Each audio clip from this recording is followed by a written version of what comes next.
Durante a correção da atividade, nós vamos observar que VS significa verbo significativo, VL, verbo de ligação, PN, quando a gente classificá-lo como predicado nominal, e o PV como predicado verbal. Então, vamos à correção. Letra A. Adolescentes lideram o ranking no uso de celulares e internet. O verbo, nós temos o verbo liderar. Adolescentes lideram o ranking. Então, nós observamos a ideia de ação.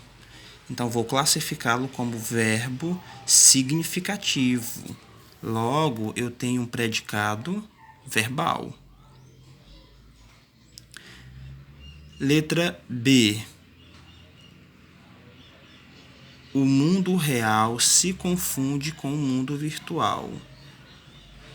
Confunde, verbo confundir, ideia de ação. Logo, nós temos um predicado verbal também.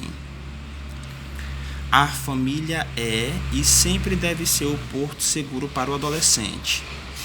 Nosso verbo é o verbo ser, que está aqui representado pelo é. Nós classificamos como verbo de ligação. Observem que o verbo aqui não traz ideia de ação, certo? Ele está aqui apenas ligando, por isso ele recebe o nome de verbo de ligação. Então, eu vou classificá-lo como predicado nominal. Os pais também precisam dar o exemplo. Então, precisam dar. Nós temos uma locução verbal. Nesse caso, também traz ideia de ação. Esse verbo aqui, precisam dar, traz a ideia de ação. Vou classificá-lo como verbo significativo, predicado verbal. Letra E. Muitos pais trabalham fora de casa. Trabalham, observem nitidamente a ideia de ação no verbo trabalhar. Logo, eu digo que o verbo trabalhar é um verbo significativo.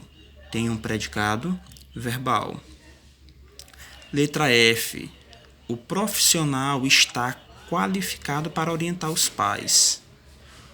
Verbo estar, na condição de um verbo de ligação. Observe que aqui eu tenho um predicativo do sujeito, aqui eu tenho uma característica.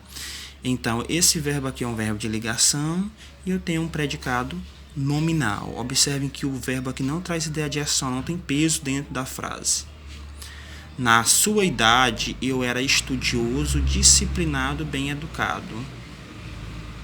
Era, verbo ser, indicando um modo de ser. Então, esse verbo aqui também é um verbo de ligação, ele não traz ideia de ação e está apenas unindo, trazendo essas características, essas qualidades.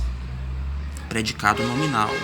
Então, a sequência correta é, na coluna 1, A, B, D e E, predicado verbal, trazem essa ideia de ação, e na coluna 2, C, F, G, predicado que expressa atributo do sujeito, característica do sujeito.